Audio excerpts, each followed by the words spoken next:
continuing Russian aggression in Ukraine, which escalated in early 2022, has brought damage and destruction to all spheres of life, including cultural heritage.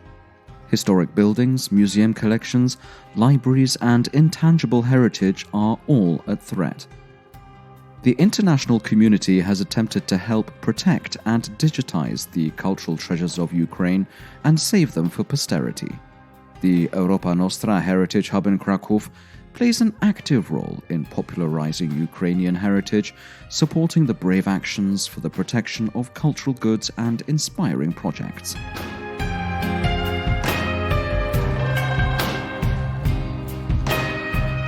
My name is John Beecham, and together with Katarzyna Jagodzińska, the head of the Kraków Heritage Hub, we'll be hosting a new monthly podcast, Ukraine Heritage Spotlight. Today we want to introduce you to the current situation in Ukraine. We speak about the damages, needs, recovery programs, and draw your attention to a handful of wonderful projects in the area of cultural heritage.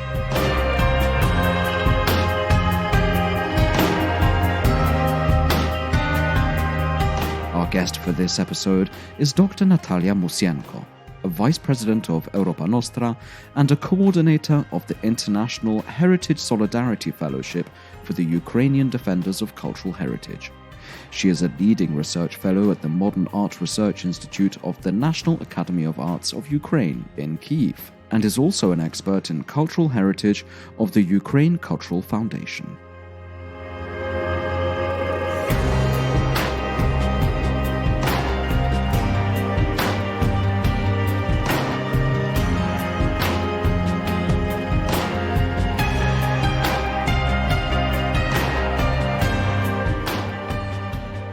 I'd like to kick off with, let's say, an introductory question. Could you briefly comment on the current condition of cultural heritage in Ukraine, and what are the damages caused by this conflict so far? Briefly, it would be really very briefly. Cultural heritage in Ukraine is a victim of war. Why? Why are the Russian invaders doing so much to destroy Ukrainian cultural heritage? Because Russia deliberately targets cultural sites at the heart of Ukrainian identity. Cultural heritage is the soul of Ukrainian identity, and they want to destroy it and to appropriate it. How do Russians want to appropriate something which isn't theirs? It's Ukrainian cultural heritage. So why would the Russians be interested in something like that? It's their tradition for centuries, and they do appropriation of the others' people cultural heritage during at least 300 years. Not only with Ukrainian cultural heritage, but also with Polish cultural heritage. So how much and what actually has been damaged? Is there a research, is there a list that indicates what was lost, what has been lost, what requires repair? Yes, there is a list. There is one list made by our Ministry of Culture and Information Policy.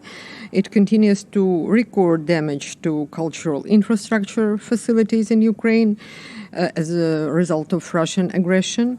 And for the last that I saw in this register, it was 1,624 cultural infrastructure facilities suffered damage, and of these, almost a third, 591 objects were destroyed. And when we are speaking about UNESCO managed to verify nearly 300 damages to various objects across the country. But this is not the whole list, of course. Many more cases have not been documented. This is also the problem. Another thing, referring to the damages, what is from your perspective most vulnerable? Is it only the tangible heritage? Is there also some threat to intangible heritage?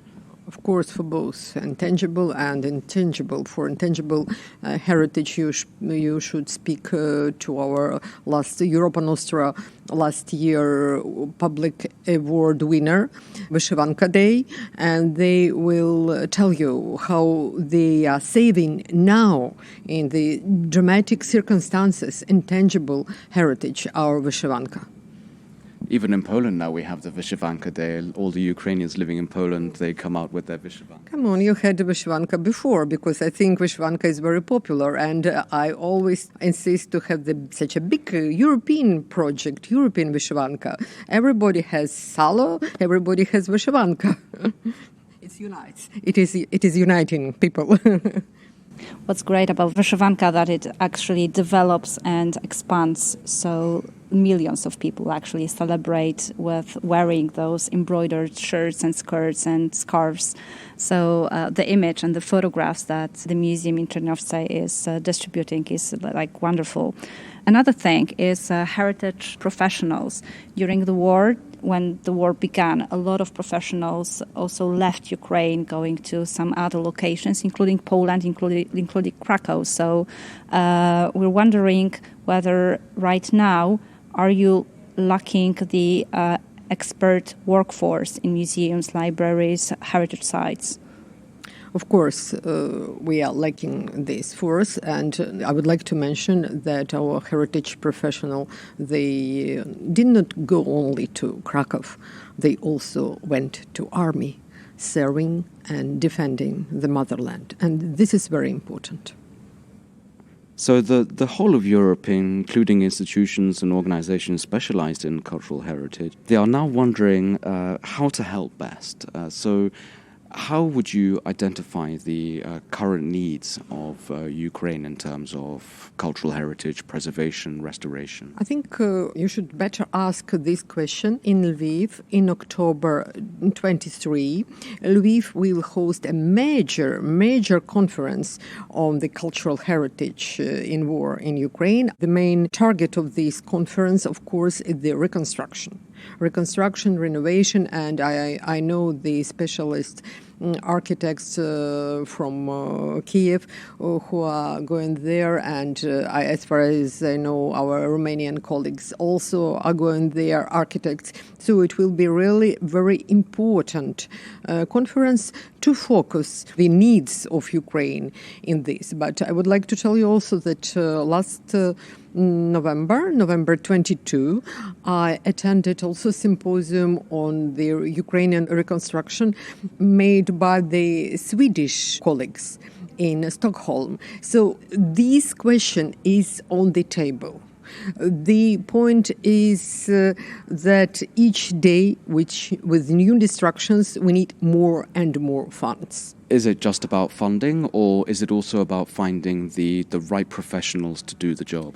Right professionals and, of course, the right approach, because each architect has its different approach. And, of course, now the very delicate moment to introduce this approach, for example, of foreign architects to the civil society in Ukraine. Do they intend to see their cities like being proposed by the international community? So because there are always there are different options, ideas, and it's very important to find this consensus also with the civil society. What interests me is how open is Ukraine for aid from the outside world when it will come to the restoration of cultural heritage. You obviously have your own specialists in Ukraine. How open are you to, let's say, invite specialists, as you're saying, from Sweden, maybe from Poland or from elsewhere, to come and help rebuild your country? Being a philosopher and not an architect, I'm very open. But it's very interesting to know the professional point of view of the architects. Not to lose the essence. Absolutely, that's quite understandable. You already mentioned the Wyszywanka and the project that is taking place in Czernowce, the recovery of embroidered cloth. But there's a number of other interesting projects, inspiring projects taking care in the area of cultural heritage in Ukraine, and two of them have actually received Europa Nostra Award 2023. So could you comment on the ones that you find most inspiring that we could learn about more? Both projects are great. I know better one proposed by the Lviv organization in cooperation with Mariupol and other cities organizations, and also in cooperation with British universities. And this project is about this digital archives, and practically it is very interesting and at the same time tragic project.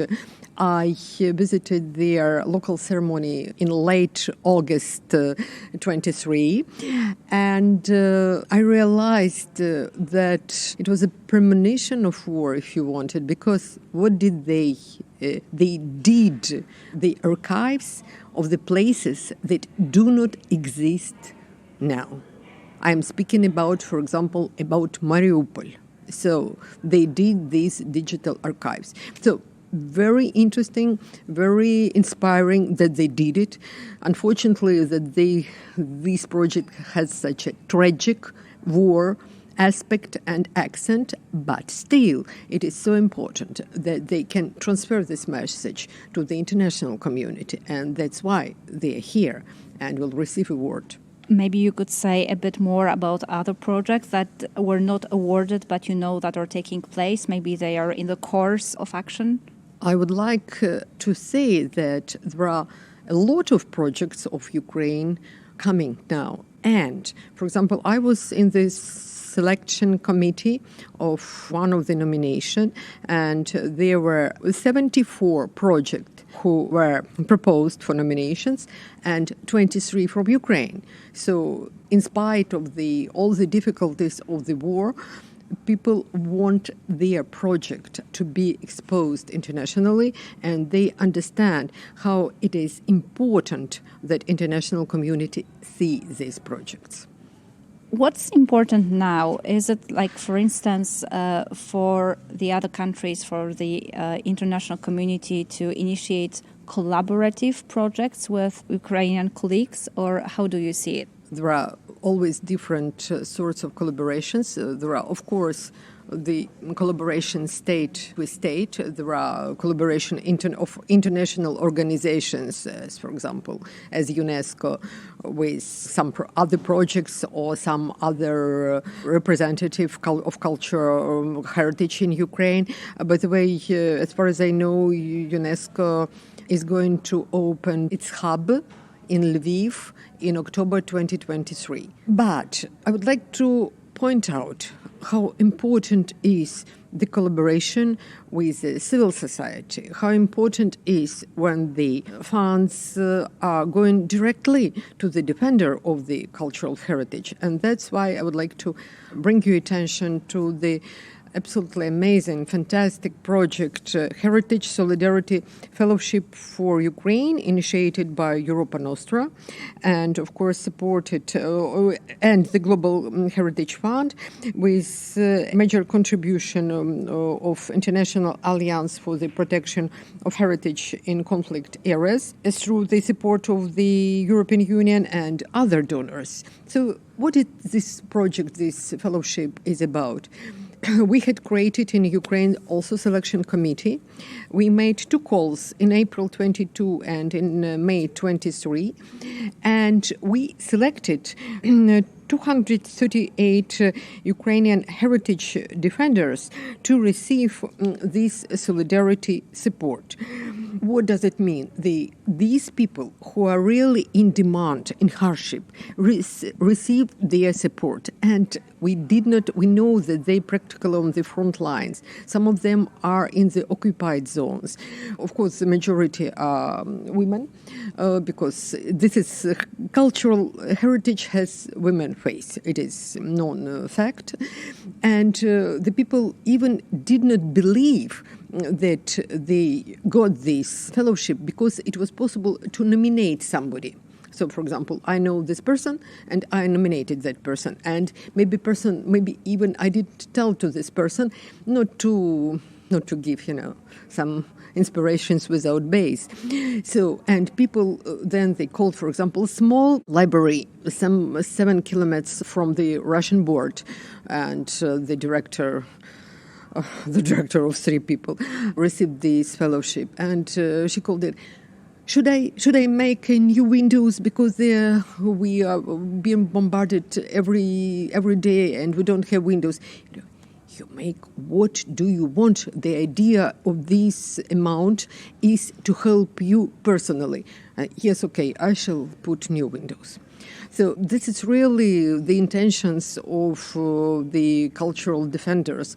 We know that, I think in all countries of the world, they are not the most highly, they don't have the high salaries, but these people are very devoted. And when they receive this support, this fellowship, it inspires them to continue and give them also this inspiration for victory.